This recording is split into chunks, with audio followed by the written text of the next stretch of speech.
So you can see Hank's all packed up here, and well, we were supposed to be heading down to Elements on the Dragon for this upcoming weekend, but unfortunately I think I have a head gasket issue. Yeah, ouch.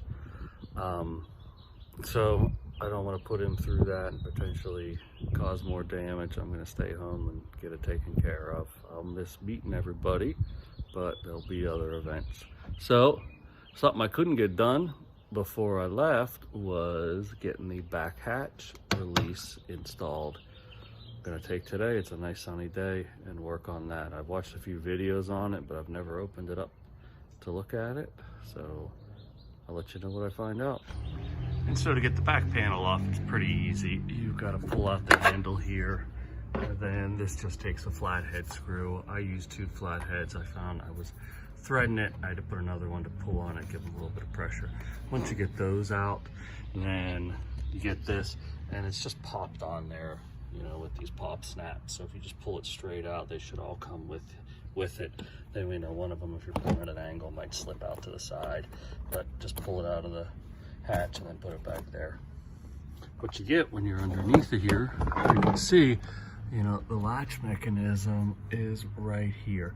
What you use to open it is on this side. You can see it moving underneath of there. What it does is it moves this piece. Now, luckily there's an open space right in there. I'm gonna take advantage of that space to run my new wire. So here's the wire that I got to add this on. It looks almost identical to the one that's in there. It was just left over from something else, but you could use a bike brake or gear change wire instead. That's initially what I was looking for, but you know, this was a freebie, so I took it. See, it had that ball piece at the end that fit right into that U-hole that I was talking about. So with this, see how it pulls? It's got to be angled down to mirror the motion of the other one. So I'll show you how I'm going to accomplish that here in a second. So if you go from the hatch and move over to the left, you'll see there's this plug right here, a hole to hold those wires in place.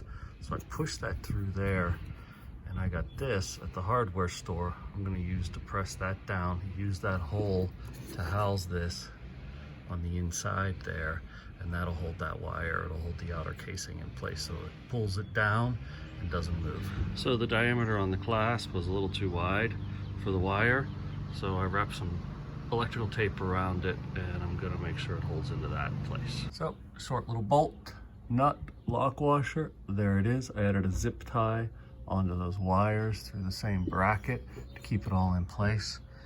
And now here, when I pull on the wire, you'll see it moves the mechanism up there and right there. So we got it good. What I did next was drill a hole in the car so that that wire can feed through here, and then measured and have a hole in the same place here. Put a rubber gasket on the inside of that. The one that I bought, it was a little thin for this, so I had to cut the one side of the donut off to slide it down in there, but it's holding. So I fed the wire through the hole, popped the panel back on, and now it's time to test it. I don't have a loop yet, so it's a little hard to pull on, but there it goes.